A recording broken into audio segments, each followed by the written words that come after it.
So we were still able to maintain class size at around 24, which is our target figure, 24, 25.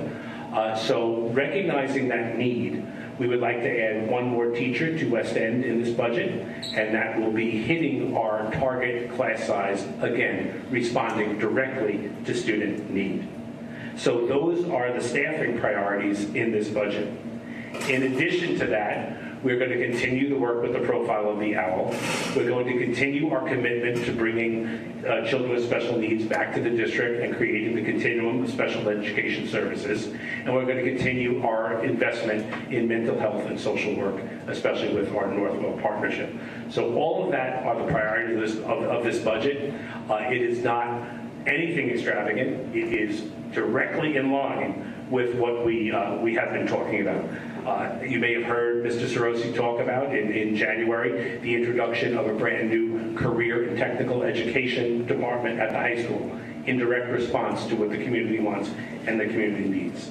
So all of that is great stuff, and quite frankly, in a very normal budget way, we will be presenting you a budget without much lift in it at all. In matter of fact, there's been no challenge in that because we corrected the structural problem. We don't have a problem with this year's budget, but we do have an interesting situation created by the state of New York and its tax cap formula. So, everyone in this room has probably heard people talk about something called the 2% tax cap. If you've been in this room long enough, you know that there's no such thing as a 2% tax cap.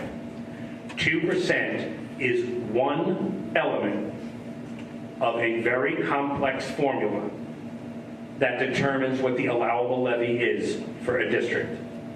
This year, every district in this state was allowed to use the 2 full percent because the 2 full percent represents inflation. We're in a high inflation era, so all districts get 2%. An interesting thing occurs here in Lynbrook. The other elements of that complicated formula, specifically around what is called payments in lieu of taxes, contracts between entities that we don't have control over, our taxing entity and the industrial development corporations, those properties come on and off the rolls, and in that process, they both increase and decrease a district's cap. In 23-24, we had 4 pilots come off the rolls. That gave this district the right to impose a 4% increase in the taxes. That would have been our allowable levy. This board decided at that time, with the influx of state aid, not to tax to the full levy. Rather, we kept it at around 2% because that's what we needed at the time. That same element of the formula this year comes back and depresses our cap. In fact, Lynbrook has the second lowest allowable tax cap in the entire county of Nassau. Before exclusions, we actually have a negative tax cap, which means if we did not have exclusions to the levy, we would need to subtract $327,000 off of last year's levy. When we put in our exclusions, we still remain under 1% at 0.95. One of the lowest allowable levies in Nassau County. So tonight, we are presenting a fully balanced and responsible budget. Folks, we don't have a problem. The state of New York has created an issue where we now require a supermajority to exceed the allowable cap, when really all we're doing is imposing less than 2%. The levy that we are proposing tonight will be 1.97%, below our 10-year average of 2.02%, below the current Nassau County average of districts doing levies this very year, which is 2.24%, well below the Long Island average, which is 2.56%. So when I say we want to go out with a levy of 1.97%, we are in the lowest quarter of taxing districts in Nassau County. But through this bureaucratic mumbo-jumbo from the state of New York, we need a supermajority to exceed the allowable cap. Quite ironically, since the tax cap has been invented since 2012, the good people of Lynbrook have passed our budgets with a supermajority every single year. In fact, since the tax cap was established in 2012, our voters have approved our budgets at an average of 72%. We don't have a local problem. If there's local control of schools and we give a reasonable levy to this community has always responded with overwhelming support. Mr. Press is going to take it over in a few moments and still lay out a couple of facts. But I just want to assure you we're presenting a reasonable budget tonight that just happens to need a supermajority. So that's what I have for tonight, and I'd like to turn it over to Mr. Press for the technical details. Really quick, Dr. Lynch, just before we get to the details, just to understand at a high level, okay? Historically, Lynbrook's gone out and we've been over 2% most years. That's our average historically. Correct. This year we're coming in under 2%. So what was Historical average. This is one of our lower budgets. Correct. Right? Nassau County's averaging 2.24%.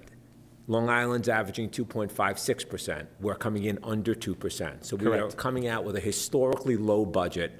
And the only reason this is even an issue is because, like you said, New York has this fakakta formula that no one can, it takes 35 slides, which we're all going to see in a minute, to explain what that formula even is.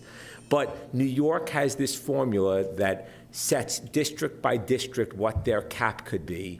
And due to things totally outside the district's control, our number is under 1%. That is a very fair characterization. Okay. Absolutely.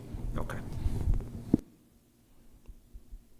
Although I don't know where the fakakta line is in the formula, I'll go back and I'll, Mr. Press, we're going to have to do a little research to find out exactly where in the formula. I think if it comes out of Albany, it's definitionally fakakta, but I think there's several lines that would qualify. Are you good? Okay, can you hear me? Good? Excellent. All right, thank you. I really don't have much to talk about. Dr. Lynch, really, you did a great job of summing up the entirety of the budget, but I'll go through for those people like me who like to see some numbers in detail. But thank you for having me here this evening to present the budget. Like Dr. Lynch said, I agree, this is a responsible budget. I do have to thank my budget partners, the budget managers and the administration throughout the district for really helping to put this together.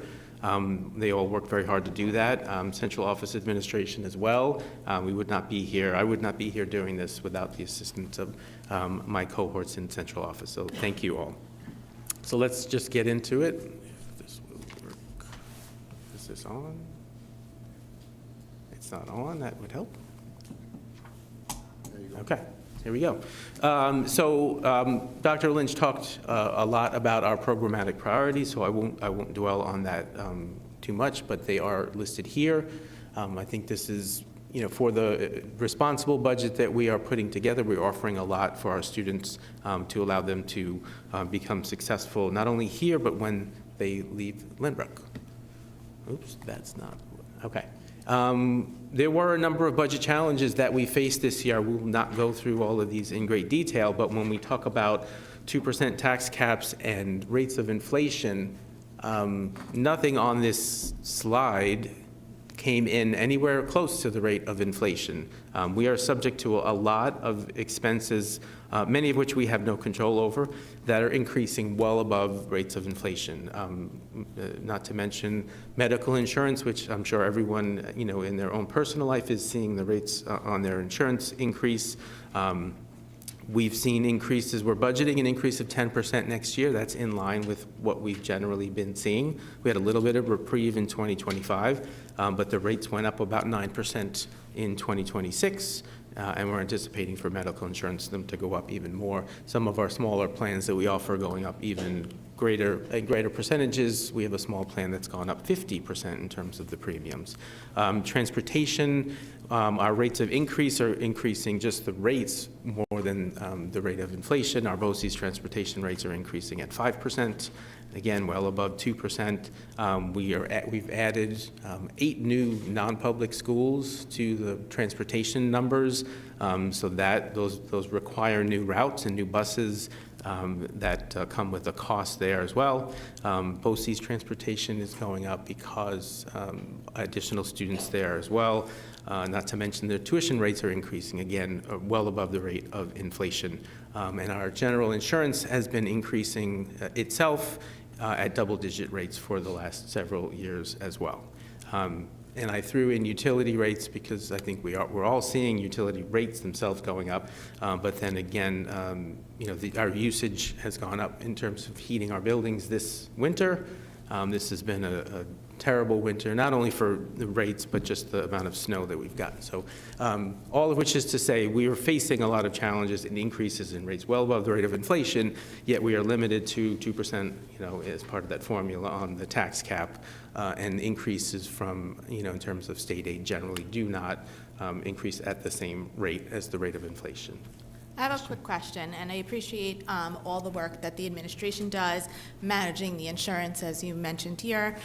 Just budgeting it year to year is challenging. But for clarification, can you explain whether the district periodically reviews or compares different types of insurance options available to school districts, in addition to our current participation in NYSER?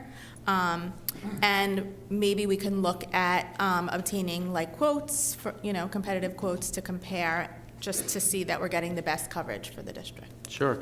So in terms of the general, the NYSER insurance, the New York State Insurance Reciprocal, that's our general insurance. More districts have been having more of these conversations. I've been part of some of them. We are all a little bit fed up, and it's shown up in the meetings that we've had with NYSER leadership, saying this is a problem. It's not sustainable for us. They've faced their own challenges. Part of the increases are their exposure to the Child Victims Act cases. They've taken some hits on that front. Fortunately, not for us, but just in general. So their reserves have been a little impacted. But we have had conversations about that. I know there are other districts that have done RFPs. We can certainly do that. There are not a lot of providers in the space, but we're certainly open to looking at that. On the medical insurance front, we have, I mentioned that plan that's gone up 50%. We have a broker that helps us find plans. I told him, I said, that's not acceptable, and we've started already for calendar year 2027 looking at other alternates to see what we can do, because that plan's a little harder. There are very few people on that plan, and they're generally older, so they're more costly. So we're open to doing that, and we've had conversations. I've had a couple of brokers come in to talk to me about medical insurance alternatives. So they've gotten to the point where we have to.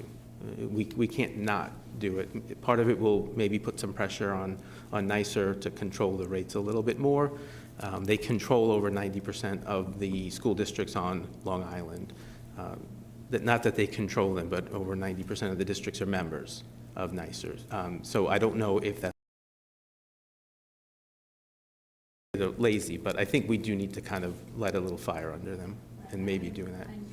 I know you have meetings with other, counterparts, and maybe if it's something that everybody's looking at, maybe that will make some changes, which would be. Yeah. Okay, Right. thank you. Sure. Okay. Dr. Lynch talked about the staffing, so I don't think we need to get into that anymore, but this is the sort of the detail, so you can see it in writing. The one occupational therapist that we have added is generally offset by a reduction in the contracted occupational therapy services that we pay for. This is the 4th year in a row we've been adding our own occupational therapists, and so those expenses on the contract side have been affected. If I could just ask a clarifying question with the staffing. So the top 2 staff members are not really new next year. They were new this year, but because they were hired after the budget, they weren't kind of built into the budget increase. Correct. We have to add it in now. Correct. And then the FTE at West End is a new hire to maintain class size equity across the district. Correct. And then the occupational therapist is really just kind of shifting where it's being paid from. Correct. Yes. Thank you. Oh, too far. Okay. So getting into the individual budgets, superintendent's budget is flat, no increase there. The Board of Education budget, it's actually it's a little incorrect. There's a decrease there in part due to the lower cost of advertising. We've found, we've gotten some guidance where we can find alternate ways of advertising that are not as expensive as some of our current advertising partners, I will say. Oops, okay, curriculum, instruction, and assessment, increase here about $170,000. One second. It's about just under 15%, largely in the area of BOCES regional certification.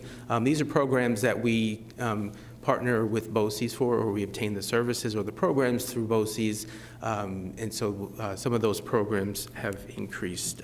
Some of the programs involved in this code are test scoring, arts and education, which is the service that we get a lot of the assemblies that we put on in buildings throughout the district. There's an increase of $55,000 in tuition and tutoring there as well due to increase in tutoring needs and additional tuition expense, offset in part by a decrease in charter school tuitions. I just want to point out, I tend to highlight the big numbers in the variations here, so the numbers that you'll see on screen in the bulleted points will not add up to the variance amount there. Sorry about that. So just to make that clear. Okay, in terms of personnel, transportation, student support services, we talked about this a little bit. We've seen increases in the transportation rates, but also in the addition of new schools that we need to transport students to. So in the non-public transportation, there's an increase of about 35%, or $426,000. That represents 8 new schools being added to the budget, plus the contract renewal at the rate of inflation. 8 doesn't sound like a lot, but it's actually a 28% increase in the total number of schools that we do service out of district. There's an increase of about $137,000 in BOCES transportation. That's due to, again, a net increase in the number of students we're transporting, as well as a 5% estimated increase in transportation rates themselves, and then an increase of about $96,000 in in-district transportation due to additional runs, including for special programs, as well as, again, contract renewal at CPI. Mr. Press, if I may, could you just remind me what the CPI is at present? CPI, the CPI for, okay, the CPI number that we use here, it's an estimate because for transportation by state law, the CPI we use is the May CPI number, which, so we don't know what that is. We're estimating, we're kind of tracking the rates now. CPI itself around now is about 2.6%. The rate So that was, again, well over correct. Yeah. 0.95%. Yes. Just checking. Yes. Thank you. Well above that. And then another question with that, I don't know if you or Dr. Berman have this number or can get back to me. Approximately what percent or dollar amount of that 3.9 million is non-public transportation? I can pull that up, but I don't have it handy. I don't know, Dr. Berman, if you have that. Even ballpark.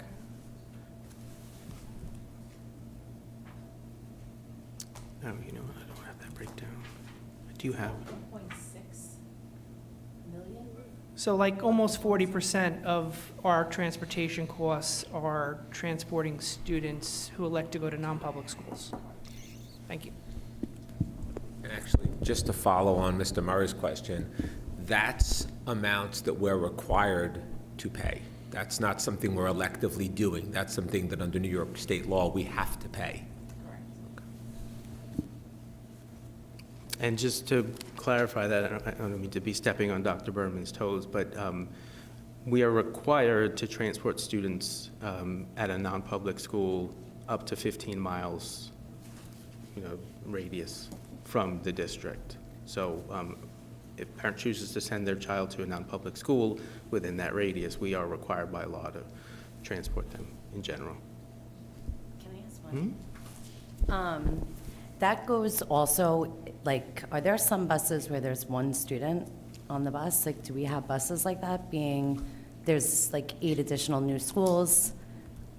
And it's like, we can't, we have to pay for that? Like, we can't have where there's a limit, almost like 5 or more than or it's no, every? So according to the law and according to policy, there is no limit as to how many children are required to be on a bus in order for us to run the bus.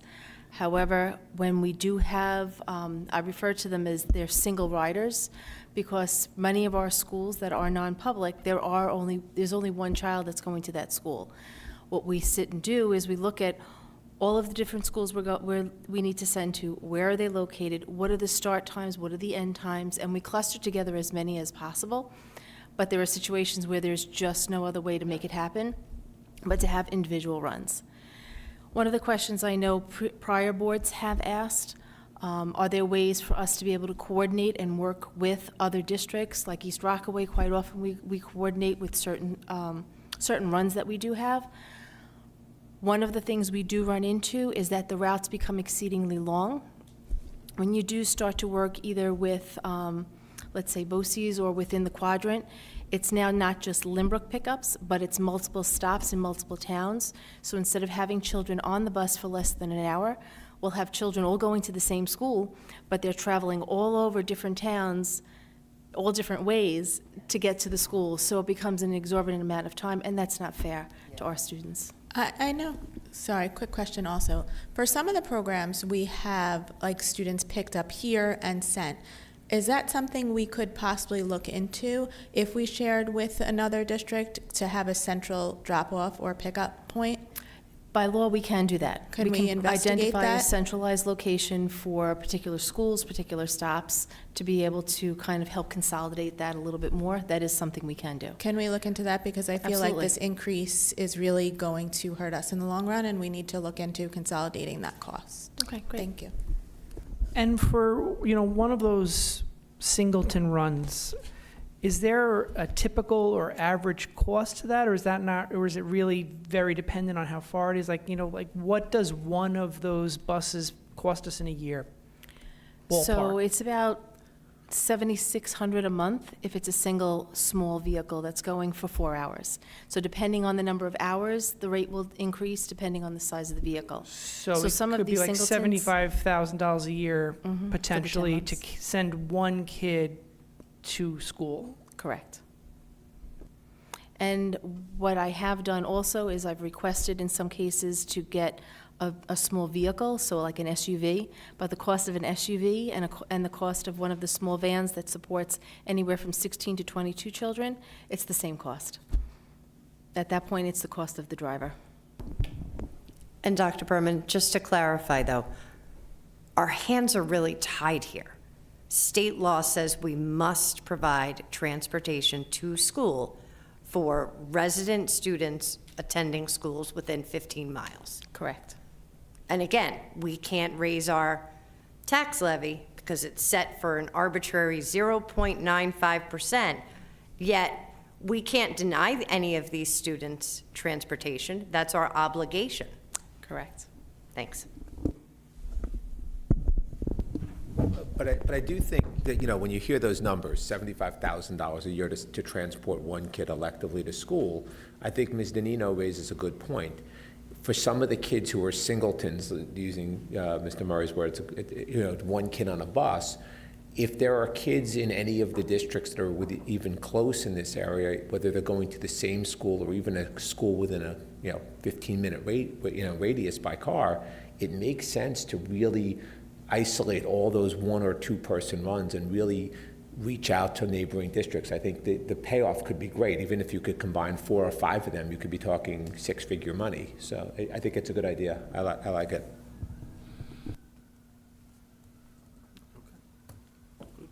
Just pull this back up over here.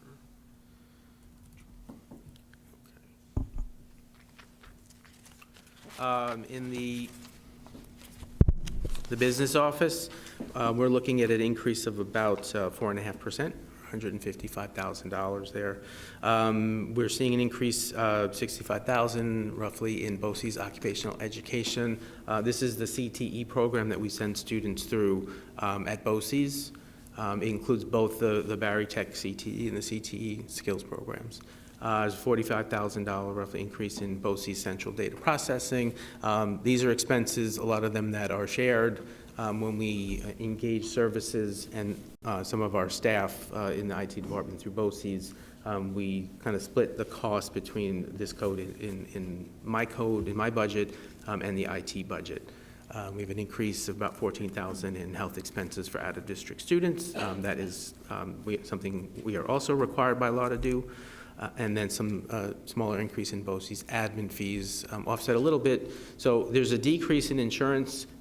This is not an error. While our general insurance has increased, we have seen a decrease in student accident insurance. That's based on enrollment. So as enrollment decreases, that insurance decreases a little bit. And then a decrease in our excess workers' compensation insurance. So we are self-insured for workers' comp, but we have this excess workers' compensation insurance for the big claims that get to be a little bit more than we anticipated. So that has come down as well over the last couple of years. Debt and interfund transfers, not a lot here on debt. This is year 7 of our 20-year debt service related to the bond. So there's that will fluctuate usually by a couple thousand each year. Our interfund transfers are going up about $10,000. That is, the $10,000 increase is in our support of the food service program because universal free meals are not free. We have to pay people to serve them, and we had to staff up a lot this year in order to do that. The program is very successful, and over time I think we will be okay, but initially there was a lot of things that we had to staff up. We need to buy additional equipment to support the program and things of that nature. So we're increasing that support from $5,000 to $15,000. Mr. Press, if I may. First, kudos to you and your team who did a fantastic job getting that program up and running. But if I can just point out again, free lunch and free breakfast to all students is a wonderful thing. But free to the students is not free to the district. And again, it's yet another unfunded mandate where our hands are tied. We are told to provide this service, and the cost of getting that program up and running falls on us. So stop calling it free lunch. And I wouldn't even mind so much that the cost fell on us if we were allowed to raise the funds to meet that cost. But we're being told, you have this cost, you must fulfill, and you have to not spend any more money. I mean, you can't do both. Right. So if we look, if I may, Mr. Press, because you're the numbers guy more so than me, a $10,000 increase to this program that has already cost us, if I recall, about $100,000. When we look at that 0.9% increase that we're allowed on our tax levy, that $10,000 is a chunk. It's not a large chunk, but it's not insignificant. Again, for a program we have no choice but to offer. And it's a small part of the increase. We have been, we've got a much more favorable contract now than we had with our prior food service management company. So there is revenue coming in, but in part, there are things that we're using that we haven't had to use in the past in terms of equipment. Our repair bills are through the roof. I think some of our principals in the audience would agree. And there are things that we're trying to find parts for that we can't find parts for because the equipment is old. So we're in the process of trying to upgrade that equipment, but it was fine before with the program we had. It's just that now, in some cases, in some buildings, we're tripling, quadrupling the meals that we served a year ago. And so we've got to upgrade the equipment, but again, great. I think the universal free meals have been great for students and families, but we really weren't given a lot of time to kind of ramp up for the program. If we would have had time to get equipment, kind of like the electric buses, which doesn't affect us as much, but similar, hey, go do this and figure out how to do it and figure out how to pay for it. And then they start to realize, like, oh, wow, this is a problem. Let's kind of slow it down a little bit. So. Thank you. All right, moving on to facilities and security. Very reasonable increase here. It's less than 2%. The largest increase is just an overall net increase in utilities. We tend to budget to allow for contingencies in the utilities, particularly in oil, because as we're seeing now in the world, the prices can spike, very quickly on some of these. And I know back during COVID, I was not here, but I know in my other district, we were completely caught off guard by the increase in the price of oil. So we tend to kind of budget very conservatively in here, which is why the increase is not larger, but there is an increase here.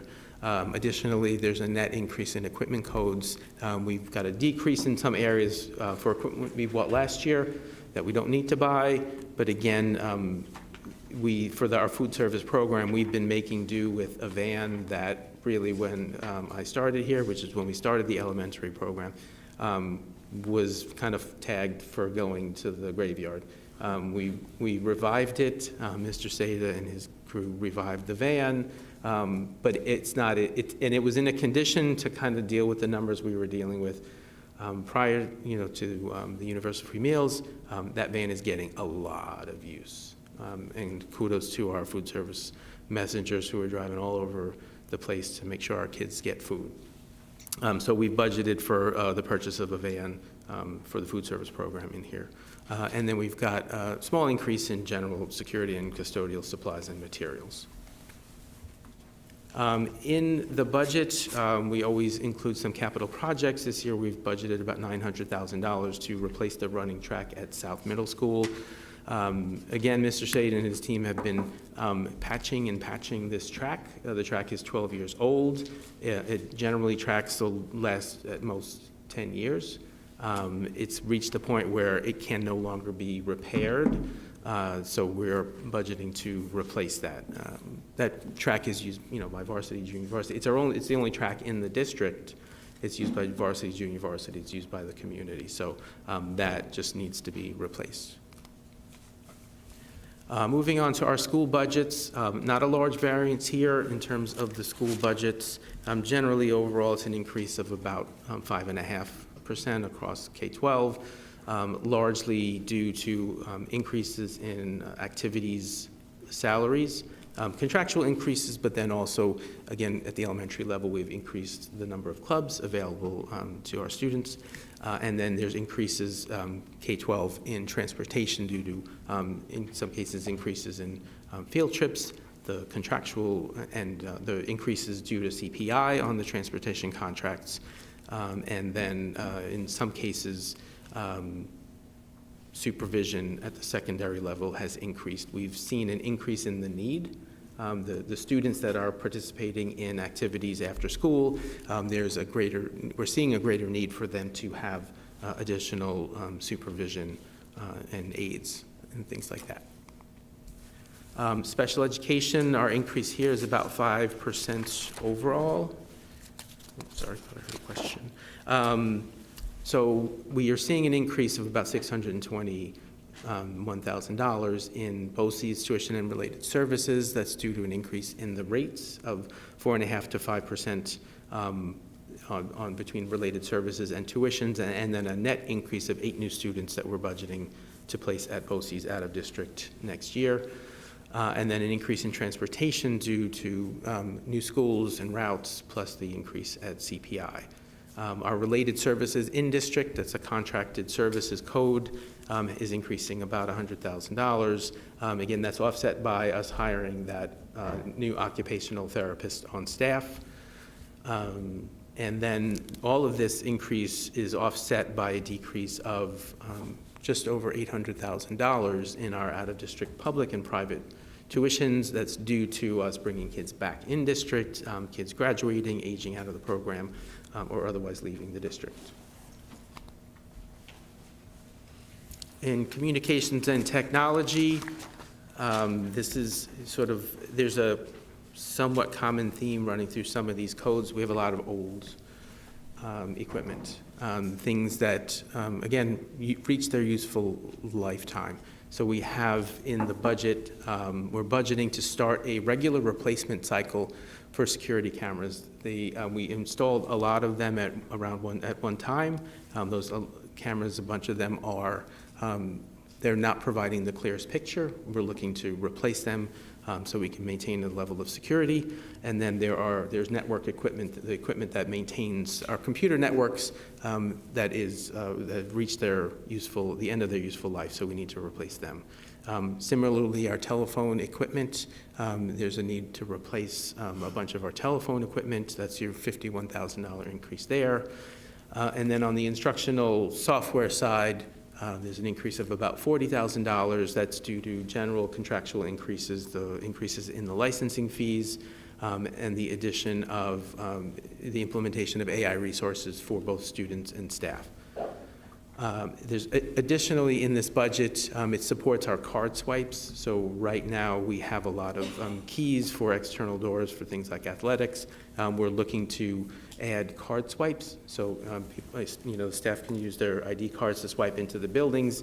It gives us better control over access to the buildings. We don't, there's a lot of keys kind of floating out here and there. This would allow us to say only these people can enter the buildings. There would be access points added for external athletic doors.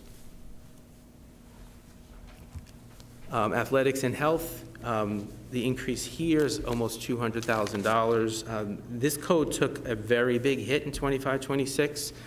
We had to thank our athletic director because he cut his budget last year by about $100,000 and made do with what he could for that 1 year.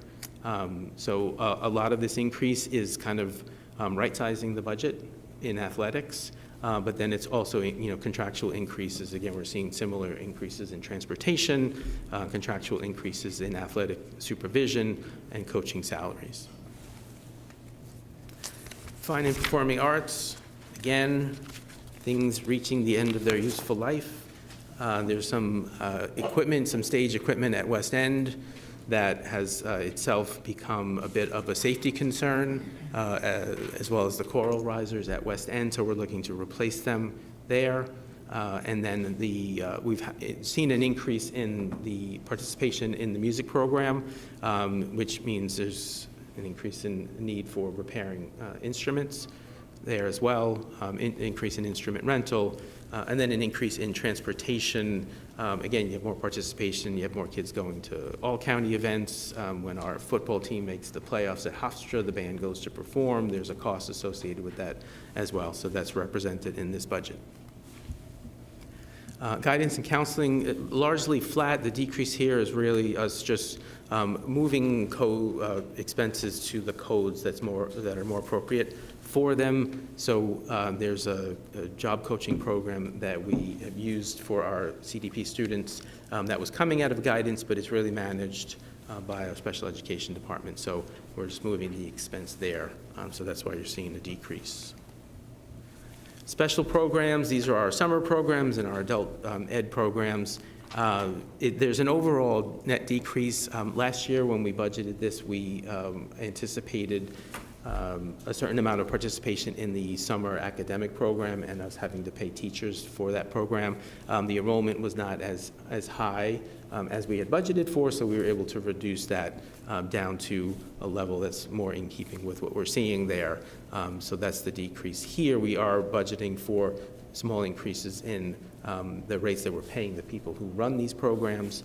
And I do want to point out at this point, so we are increasing the rate for summer playground participation. It was $300 last summer. We're increasing that to $350 for district residents and $380 for the village residents. The program itself is it should be self-sustaining.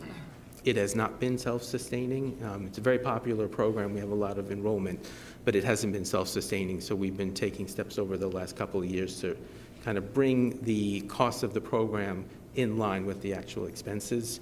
We still believe very strongly that this is a really great value for the amount of money it is for that program. So if I'm understanding what you're saying correctly, the district does support some amount of the summer playground fee. The fee that parents pay to participate doesn't cover the full cost of the program. It has not. We're looking to kind of right-size that in the next year's budget. Okay, salary and benefits. On both sides, we're looking at increases of about 3.5%. Again, on the salary side, I've got the 4 new positions that they are new to the budget. Again, 2 of them are positions that already exist. We just need to recognize them in the budget, and 2 of them will be new next year. On the benefits side, we're looking at, again, this is where I was talking about the increase in health insurance. It's almost $850,000 increase in health insurance alone. The total variance in benefits is only $916,000. So again, we have very little control over that. Social Security increase is due to increase in salary. The increase in payroll taxes will go up accordingly. Our Medicare reimbursement is going up about $114,000 next year. We're seeing an increase in our ERS pension costs. Again, the rates are mandated to us by the state, and those rates have been increasing over the last few years, so we're budgeting a $100,000 increase there. Interestingly enough, the TRS rates have gone down over the last couple of years. So it went down for next year quite substantially, so we're able to recognize a savings there of about $320,000. So this summarizes the entirety of the budget that we just talked about. Total budget about $115 million. It's an increase of about $5 million, or about 4.5% there.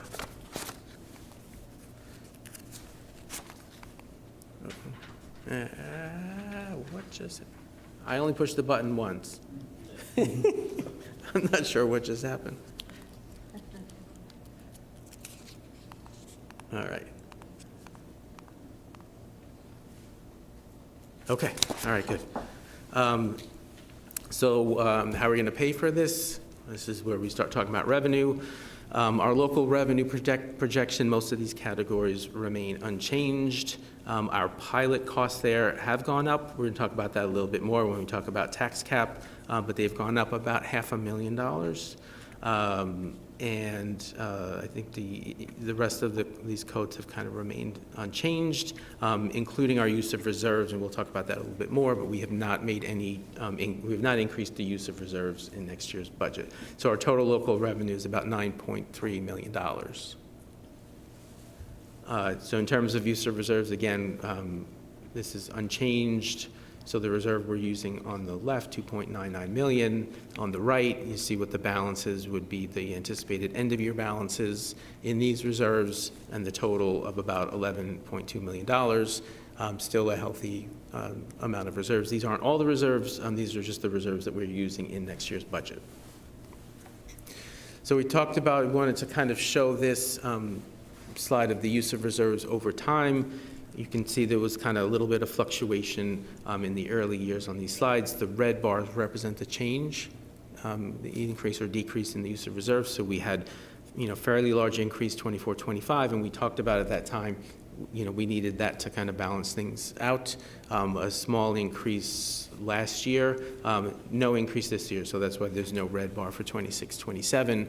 This level of reserves, I've said this each time I've presented, it does cause me some concern. Long term, we certainly cannot continue, we cannot increase. We're going to continue to increase over time. So right now, I think the level of reserves we're using is, it's okay. I'm not 100% comfortable. I'd like to bring it down, but just wanted to show you kind of where we're at. Our state aid revenue projection, we have seen actually a nice increase in state aid this year. That's in part due to changes in the foundation aid formula. The foundation aid formula, the top line here, that's an increase of about 6%. That's due, they changed the formula last year, so now they're picking up more current measures of poverty. So that was a big change for us. The measure of poverty they were using before was much older.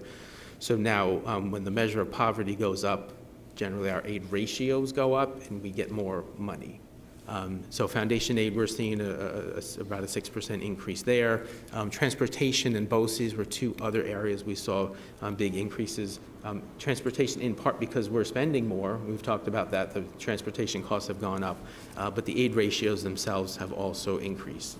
And everything with the exception of foundation aid on this slide is based on expenses. So we spend money one year, we get aided the next year on a lot of these things. The other increase here is going to be in building aid, and we'll talk about that as well because that has an effect on the tax levy cap. And I include universal pre-K funding here too. We bring it out because it's not part of the big budget that we're talking about, but the state, when they put out aid runs, they do include it in there. So just so that we're clear, there's a budget of about 1.2 million here, and I'll just mention it does represent an increase in the amount that the state is budgeting to pay for students. So they've been paying $5,400 a student for any number of years. The budget this year has a cost increase to $10,000 a student.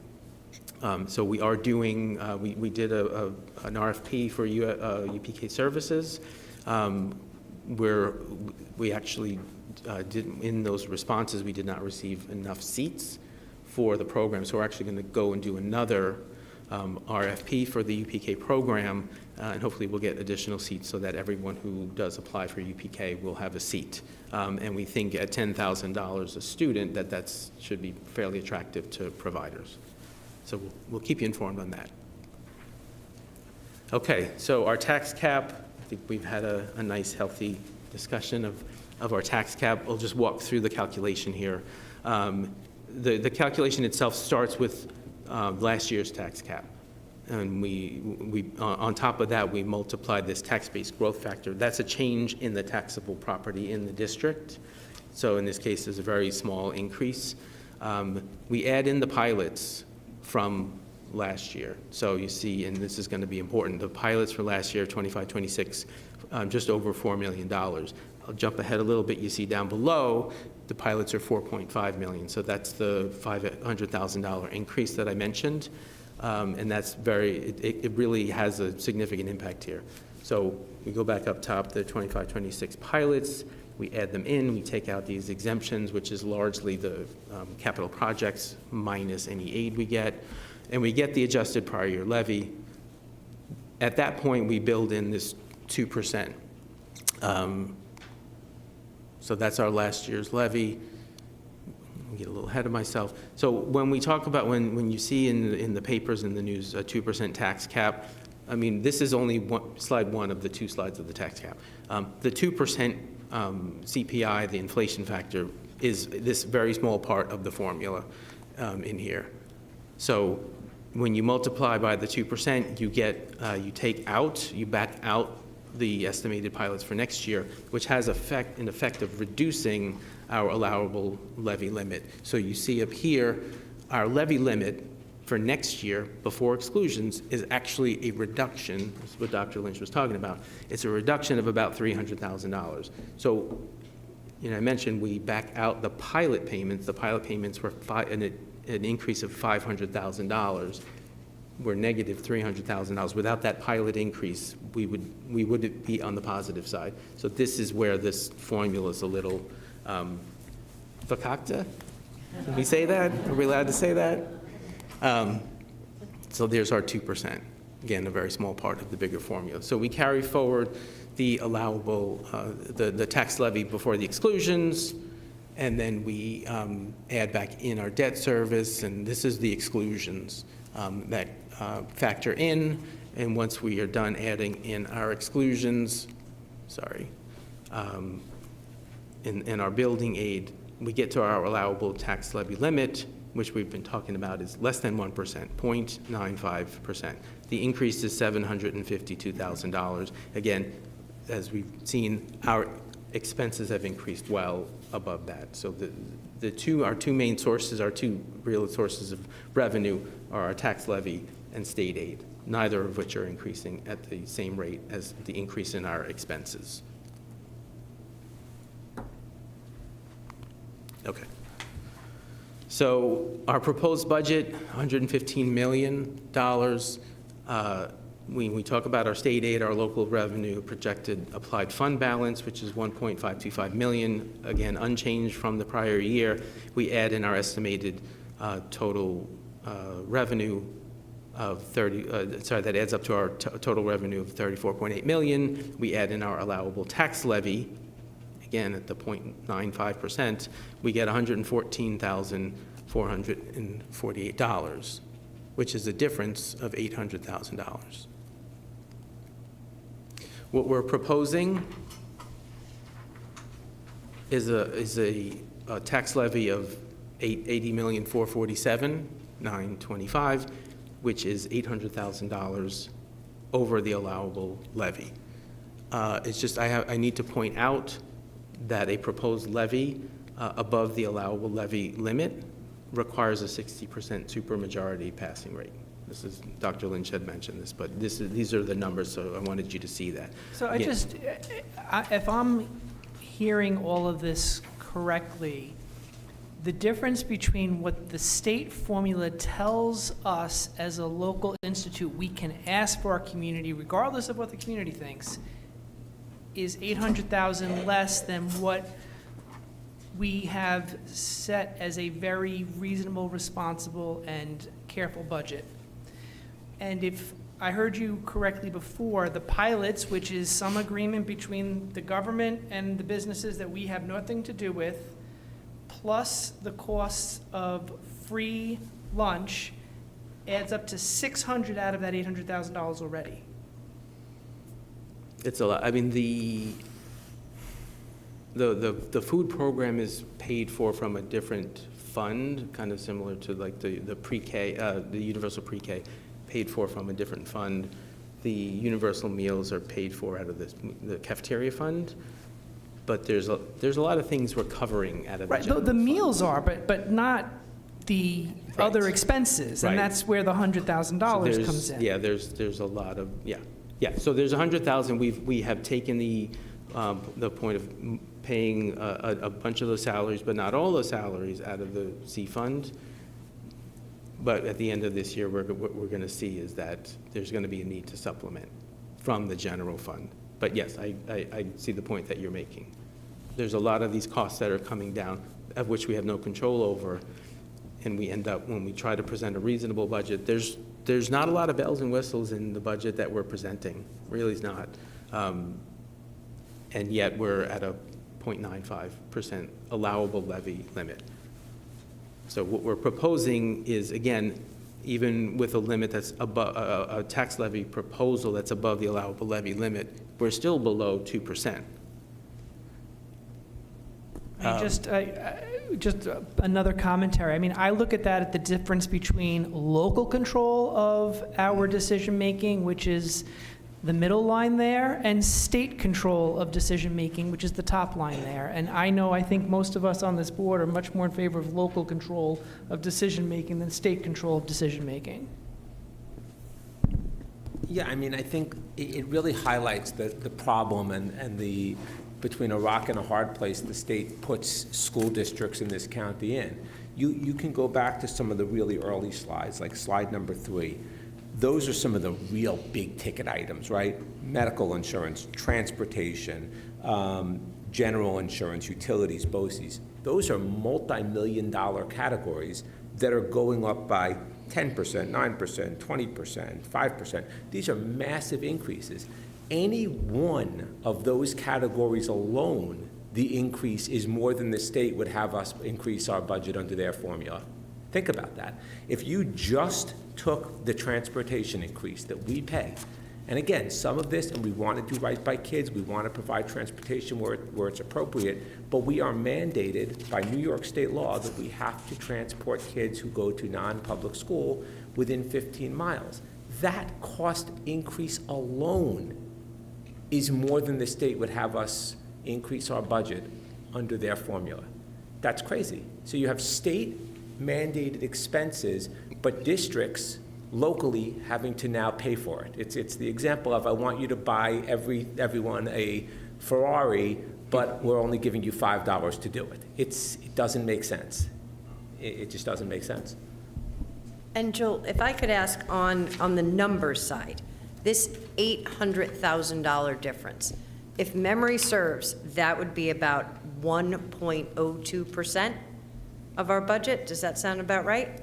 I mean, it would be 1.02% of an increase in the allowable levy. But, oh, you're saying the 800,000 as a part of the whole budget? The actual budget of our $100 million budget. Yeah, 115 million. It would be less than that, actually.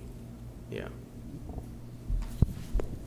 And, you know, I know that when the tax cap itself came into play, it was, you know, prior to that period, you know, schools had presented budget increases, just much larger, very large levy increases of 6-8% or more. I think that's what was the part of the impetus for doing this. We're proposing to override a limit at less than 2%, and we need a supermajority to do that. To me, that it's a reasonable levy increase. It's a very reasonable budget. You've heard me talk about, like, we're replacing equipment that's past its useful life, or we're buying a van to help us feed kids. And in fact, can I just ask a clarifying question on some of that replacing of equipment? So I noticed, for instance, the track. Mm-hmm. I'm not saying I'm a fitness, you know, I'm not Andy here, but a tripping hazard is a liability to us, correct? It is a huge liability. If someone, whether it be a student, a teacher, a staff member, a community member, using our track, trips because we haven't maintained it, then that's yet another liability on us that could really significantly impact our ability to provide the well-rounded, exceptional education that Lynbrook is known for to every student in our district. Yes, and that was one of the reasons why we prioritized that track. This has been something that's been on the radar for a little bit, and it's now reached the point where Mr. Seda, Mr. Marlotti, they said, this is a problem.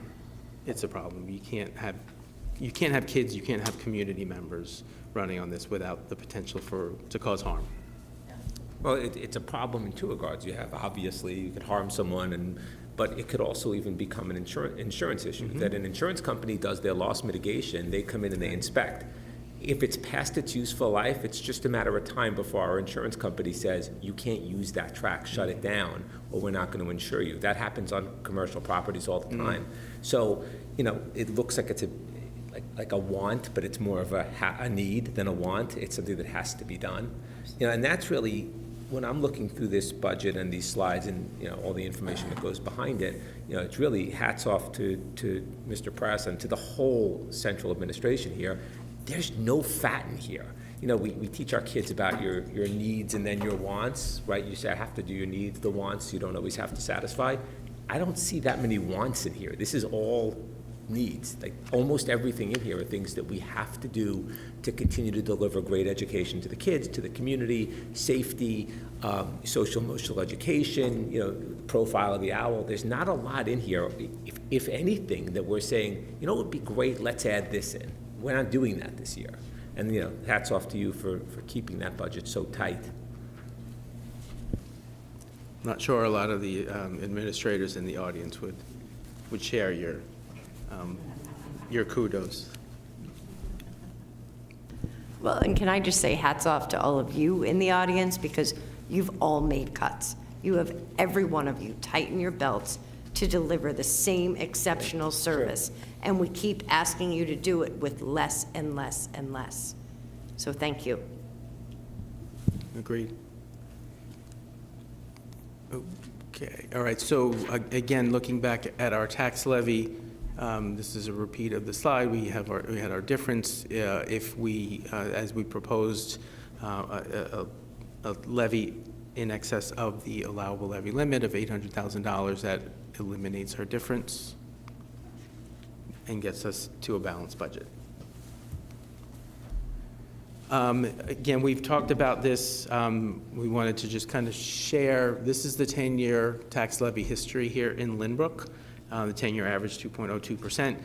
We are proposing a budget below the 10-year average. Again, we think that is reasonable. I'm sorry. Sure, go ahead. Yeah, Mr. Mayor, this is my absolute favorite slide here, because it just shows that, like, the absurd political notion that, you know, a tax cap is. You know, we do what we always do, and this slide proves it. We put forth a fiscally responsible budget without any cuts, you know, and also at the same time addressing all our needs. You know, a 1.97 tax levy increase, 6 times in the last 10 years. We've been below that 6 times.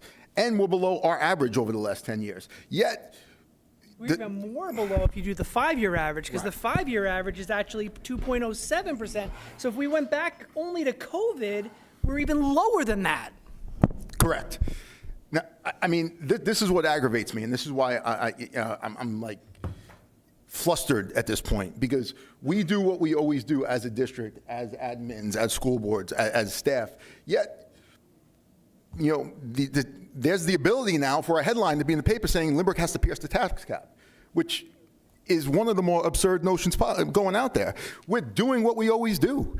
Yet, how can, you know, headlines be out in there towards the community saying that we're piercing a tax cap when we're increasing this less than we have the majority of times over the last 10 years?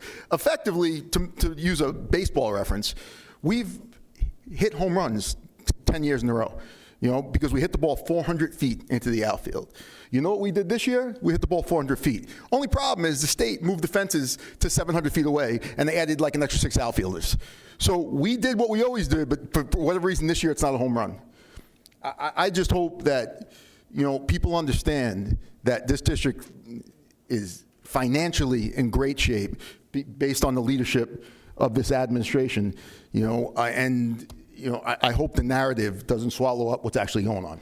I also think that, speak of a headline, it really needs to be the impact of pilots on school districts. That's really the story that needs to come from this, is how, you know, fiscally responsible everybody in this district is, and the health of our district, and how the pilots impact school districts' local decision making. That's really what needs to be highlighted.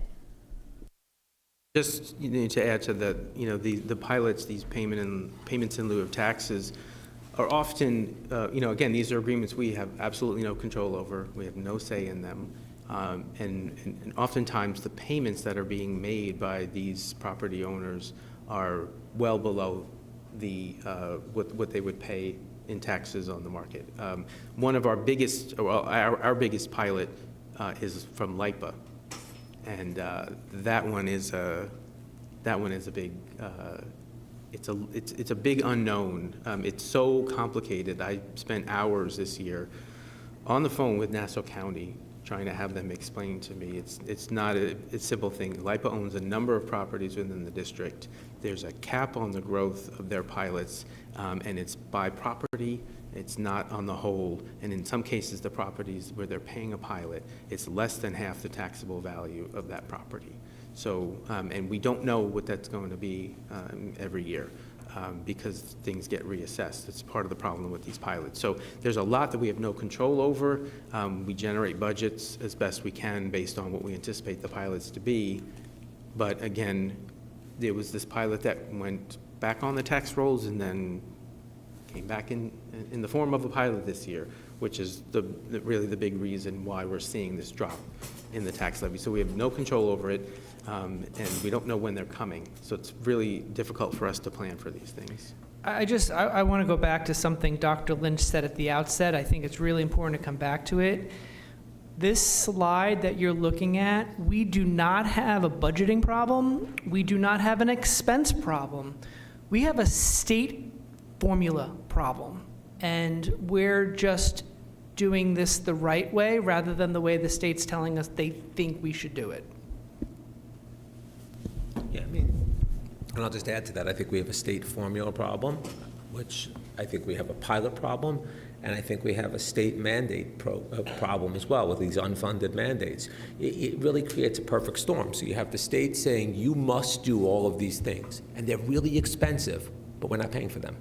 Then you have the state, not New York State, Albany, but other governmental entities making these private side deals on these pilot programs, which we have no say in, we're not consulted, we have no input, and it takes hundreds of thousands of dollars potentially out of our pocket. So unfunded mandates, we're going to reduce the tax levy, and then we impose this ridiculous formula, which is really just nonsensical to say, and now you can't tax for it. So how are we supposed to pay for these things, right? It just doesn't make sense. It puts us in a really difficult position, but this slide really is great. Mr. Plesky's right. You look at this, if you look at the last couple of years, this will be our lowest budget that we're putting out. So the headline, someone's going to run a headline that's going to say Lynbrook breaches tax cap. The headline should be Lynbrook delivers its lowest budget in 5 years, despite all of these challenges. That really should be the headline here. And lower than all our surrounding neighbors, and you'll see that in the next slide. Nice job, Mr. Press. All right, before we get to that slide, I just, again, wanted to, maybe? There we go. Oh, and this went too far. Okay. Dr. Lynch had pointed this out before in 23-24. That was when the board had approved a budget below the allowable levy limit.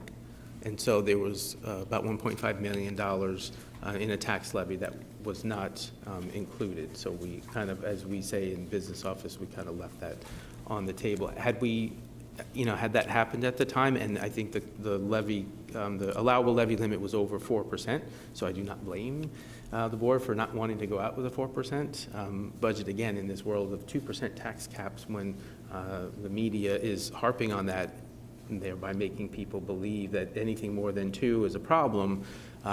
That would have been allowable. I probably would not have advised to go out with a 4% levy increase either. But so there was money there that was not taxed. So just to be clear, 2 years ago, we had the chance of asking the community for another 1.5 million, at a 4% increase, and it would have been under the allowable tax levy. So there would have been no headline saying we passed the tax cap. This year, we're asking for 1.9%, which is significantly less than that amount, yet someone has the ability to say we did pierce the tax cap. All right, that seems reasonable. Yeah, I don't think there was a headline in 23 for the 23-24 budget that Lynbrook does not. And to piggyback on that, if you read the second paragraph of that headline, we have clearly been extraordinarily responsible in the levies that we asked this community to support, as evidenced by the fact that we, quote unquote, left $1.5 million on the table a few years ago, that if we hadn't done that, we wouldn't be here. So we have been responsible, we have been fair, we have been appropriate, and this budget is still responsible, fair, and appropriate. Yeah, and I'm sorry to prolong this discussion, but one other point, kudos to again, the entire administrative staff and the building staffs.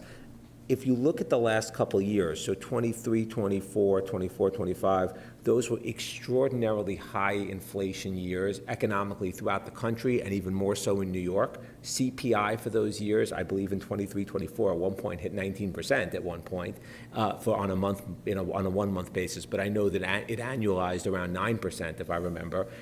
Last year was certainly a heck of a lot higher than 2.9%.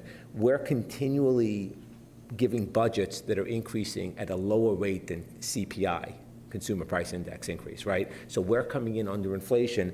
This year, I think CPI is currently, 2.6%? Right, and we're coming in at 1.97%. So, for anyone writing articles, there's another great headline. Lynbrook comes in under CPI for the millionth straight year. Let's get to the next slide. That one's a lot of fun. Slide. All right, so every year, all school districts are required to file their proposed tax levy increase with the New York State Comptroller's Office. So this data is all public. We're required to file by March 1st, This is all data that I pulled for our surrounding districts in terms of their proposed levy.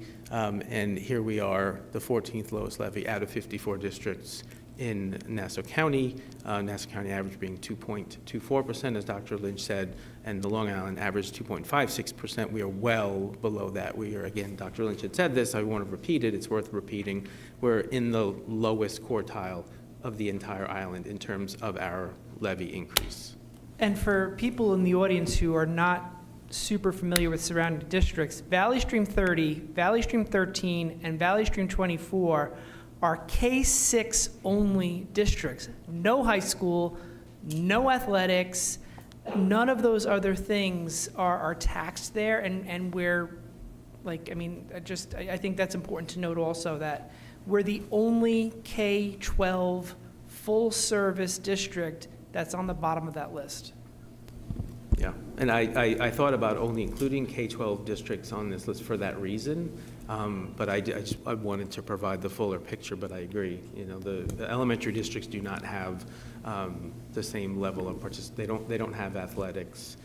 They don't have the same level of participation in things like all county and things of that nature. So, yeah, I think it's And important. Mr. Press, before you advance, can I just confirm that we are the only one there, even though we're one of the lowest, who are, quote, piercing the cap? We're doing what we need to do to provide the services, given the inflation, given the unfunded mandates, and we're providing a responsible budget, as Lynbrook has always done. But we're the ones who will get signaled out. No, none of the districts on this list are proposing any levy that would exceed their allowable levy limit. So theirs were all more than a percentage higher than ours, a full percent higher. Yes. Other than, you know, that taking apart Right. the two under us. Right. Okay. That's correct. So that's actually a good point, and I think we all know this. Most of the people physically in the audience know this, but most people don't. I certainly didn't until I came onto a school board. The tax cap is not a statewide cap, so it's not any district in the county or any district in the state can go up by 1%. Each district has their own calculated cap, which is based on all those factors that Joel walked us through before, which was very complicated, but it includes the pilots and all that. So Lynbrook's cap is 0.97 for this year, right? 0.98. 0.95, excuse me. Hewlett is raising their taxes or proposing the tax levy increase of over 3%, but they're under their cap, meaning their maximum allowable is more than 3%. So it really does vary. It's not like it varies by 0.1%. It really varies quite widely from district to district. So I think that's an important point, because most people don't understand that other districts this year, because of their own formula imposed by the state, can raise taxes by 3 and maybe even 4% and be perfectly fine, but we can't go up 0.96 without violating this tax cap. Okay. Yeah. Okay. Okay, so that is the budget, all the budget in a nutshell. Now, so Proposition 1 on the ballot in May will be the vote on the budget. Proposition 2 will be our use of technology reserve. Again, projects that we have done every year. A wiring project this year at North Middle School. We are replacing a lot of just the network wiring in the buildings. Again, not to beat a dead horse, this is things that have reached their useful life. We have old wiring, we're replacing it to make the wiring faster for our students and our staff. That will cost us about $130,000. And then device replacement, these are some of the touchscreen boards for the classrooms. These are the laptops for our students and staff. The cost of those devices have gone up considerably. We do have concerns that the costs are going to go up even more. In the marketplace now, a lot of these data centers are sucking up all of the chips. And so there's a concern. We had a delay last year in getting the devices that we have. We followed the same procedure we've done every year. We always have gotten the devices before the start of school. Last year we did not. That was due to supply chain issues in part related to the tariffs. We are anticipating there's going to be delays. We've already been told there are delays currently. So that is a concern for us. So on top of costing more, the device is costing more, there's potentially delays there. So we're asking for a total of $560,000. The reserve balance after that use would be about $977,000. Important to point out, this is us asking for the use of funding from reserve funds. This the approval of this proposition would have absolutely no effect on the tax levy. Good. Okay. Proposition 3 on the ballot. Again, every year we have a proposition for use of funds out of our capital reserves. This year, Proposition 3, no different there. We are budgeting in there $3 million for the purchase of property and construction of a fitness center. We've talked about this at previous board meetings. The property is actually right adjacent to the high school there, so we're budgeting for $3 million for that project. There are 3 rooftop air conditioning units here at the high school that sometimes we have to kind of look on eBay for parts for. Again, end of useful life. We need to replace them. They have continuously failed on us, particularly during the summers. And then we're having service people coming in and using temporary air conditioning units. So we're budgeting to replace the 3 atop the high school here. North Middle School, we need additional instructional space.